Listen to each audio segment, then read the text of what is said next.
आज की क्लास में आप लोगों का स्वागत है। आज हम लोग पढ़ेंगे वर्ग। वर्ग वैसी संख्या जो अपने से 2 बार गुना होता है उसे वर्ग बोलते हैं। जैसे कि x और x को गुना करते हैं तो एक्स स्क्वायर बनता है, घात जोड़ा जाता है जब गुना करते हैं तो। उसी तरह से m गुने m और m को गुना करते हैं तो क्या मिलता है, m स्क्वायर। तो ये एक वर्ग हो गया है और ये भी एक वर्ग हो गया।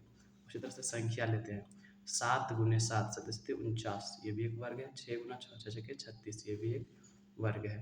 यदि आप देखते हैं तो 15 गुने 15 बराबर होता है 225, ये भी एक वर्ग संख्या है। जैसे कि 16 गुने 16 256, ये अपने से 2 बार गुना हुआ। जो संख्या अपने से 2 बार गुना होता है तो उसको हम लोग वर्ग बोलते हैं। तो ये इसका वर्ग हो गया। यहाँ तक समझ में, आगे बात करते हैं।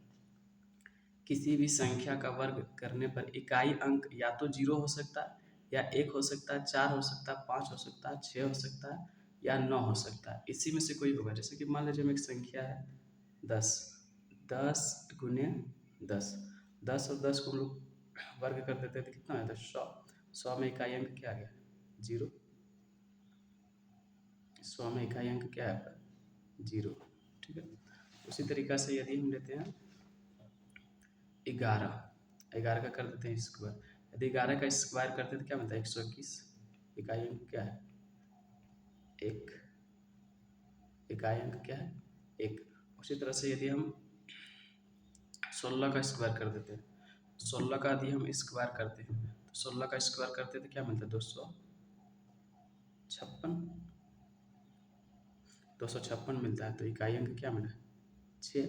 उसी तरह से यदि हम 25 का स्क्वायर करते हैं, 25 का स्क्वायर करते हैं तो क्या मिलता है 625। इकाई अंक क्या है, 5। उसी तरह से यदि हम 7 का स्क्वायर करते हैं, 7 7 49, इकाई अंक क्या है 9। यानी कि 0 1 4 5 6 या 9 ही किसी संख्या का वर्ग हो सकता है। बाकी जो संख्या आपका यहाँ पे बचा वो किसी का वर्ग नहीं हो सकता है। जैसे आप अगर ध्यान देंगे ना, किसी भी संख्या का वर्ग करने पर इकाई अंक 2 नहीं हो सकता, 3 भी नहीं हो सकता है, 7 भी नहीं हो सकता और 8 भी नहीं हो सकता। ऐसा कोई दुनिया में संख्या ही नहीं है जिसका वर्ग करेंगे 2 हो जाए। जैसे 2 का वर्ग करते हैं 4 हो जाता है, 4 उसमें लिखे हुए थे। जैसे कि 6 का वर्ग करते हैं 36 हो जाता है। वर्ग करने पर ये चारों संख्या आता ही नहीं, यानी ये संख्या जहाँ पर भी दिखे इकाई अंक में, यानी वो संख्या पूर्ण वर्ग नहीं है। जहाँ पर भी 2 दिखे, 3 दिखे, 7 दिखे और 8 दिखे इकाई अंक में, आप पूछा जाए ये संख्या वर्ग है या नहीं, तो आपको बोलना ये संख्या वर्ग नहीं है। क्योंकि किसी भी संख्या को वर्ग करने पर इकाई का अंक 2 नहीं आ सकता है, 3 भी नहीं आ सकता, 7 भी नहीं आ सकता और 8 भी नहीं आ सकता है। बात करते हैं अगला पॉइंट का। थोड़ा सा ध्यान से देखिए, विषम संख्याओं का जोड़।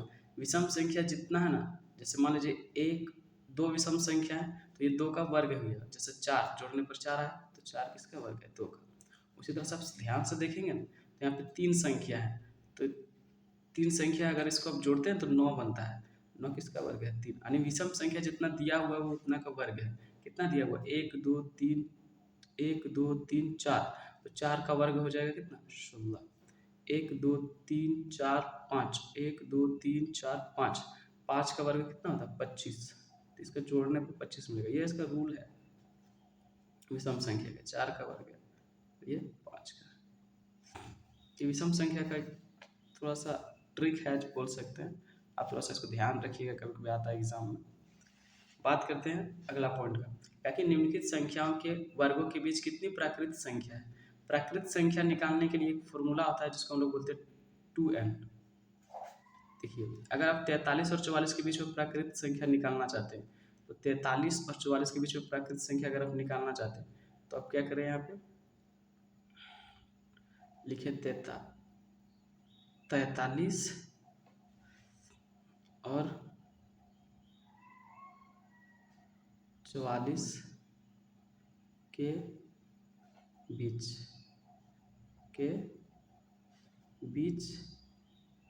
प्राकृत संख्या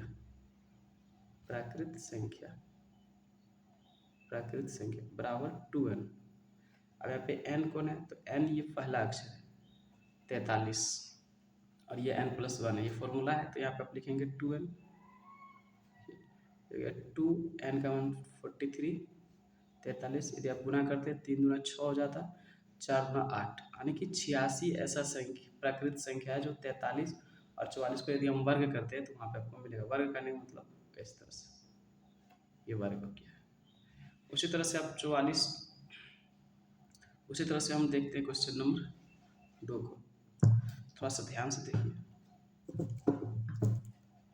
लिखा हुआ 15, 14 और 15 के बीच प्राकृत संख्या, प्राकृत संख्या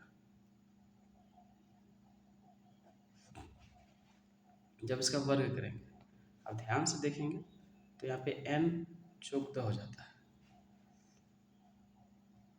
और ये हो जाएगा 2n। 2n का मान 14 है, दोनों को गुना करते हैं, 14 28। देखिए ये n स्क्वायर प्लस n+1 को दर्शाता है, इसको दर्शाता है, इसलिए हम लोग n मानते हैं, इसलिए हम लोग n मानते हैं। अब कोई सोचेगा इसको n क्यों नहीं माने, तो नहीं मान सकते क्योंकि +1 ऐड किया हुआ है, n का मान 14 ही था। अगला पॉइंट का बात करते हैं।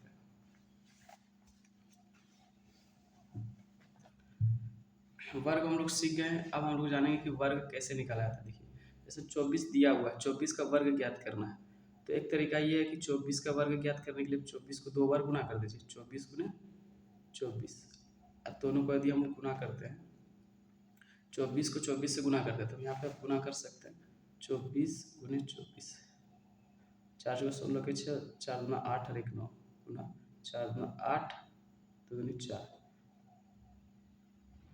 17 5, 576 आता है। तो 576 आपका हो गया ये वर्ग, 24 का वर्ग हो गया। उसी तरह से आप 52 का वर्ग निकाल सकते हैं।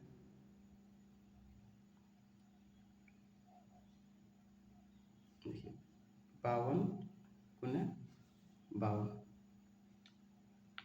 52 और 52 को जब गुना करते हैं तो कई रफ भी कर सकते हैं आप, जैसे 52 गुने 52, 2 दूनी 4, 4 2 पंचे 10, यहाँ पे एक अक्षर काटते हैं, 5 गुना 10 के 0, बचे 25 और 1 26, ऐड कर दीजिए,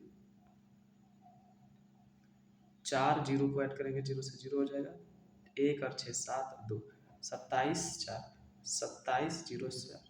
ये एक तरीका है। बात करते हैं क्वेश्चन नंबर 3 का। 12 गुने 12, दो बार लिखना, यदि 12 का स्क्वायर करते तो 144 मिलता है। गुना करके सीख गए, वर्ग ऐसे निकाला जाता है, संख्या को 2 बार गुना करके। वर्ग निकालने के लिए संख्या को एक बार क्या किया, संख्या को 2 बार गुने में लिख के आपस में गुना करते तो आपको वर्ग बन जाता है। ये साधारण विधि है। इस तरह से एक और ट्रिक है जिससे आप वर्ग ज्ञात कर सकते हैं। जैसे कि आप यहाँ पे लिखा हुआ है 52, लिखा हुआ है 52, 52 का आपको वर्ग करना है, तो इस संख्या को ऐसे लिख सकते हैं 50 और +2, ये 52 है।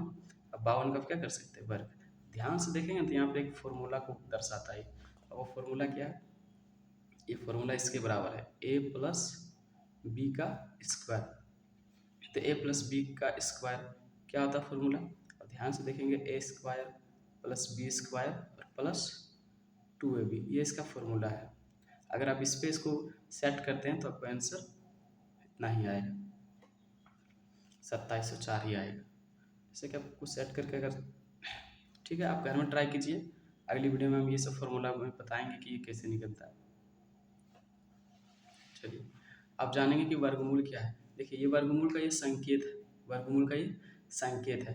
जैसे कि वर्गमूल, तो वर्गमूल का संकेत है ये, देखिए 49 लिखा हुआ तो 7 गुने 7 वर्ग, ये इसको हम लोग रूट बोलते हैं। रूट से किसी भी संख्या को बाहर निकालने के लिए जोड़ा लगता है, जैसे 7 डबल है तो इससे बाहर निकलेगा तो एक साथ हो गया। देखिए ये आपका आंसर हो जाएगा। ठीक उसी तरह से आपको पता है 25, 5 गुने 5 25 होता है, तो रूट के अंदर है तो रूट के अंदर से अगर ये इसको मानक रूप में लिखते हैं तो आपको 5 मिलता है।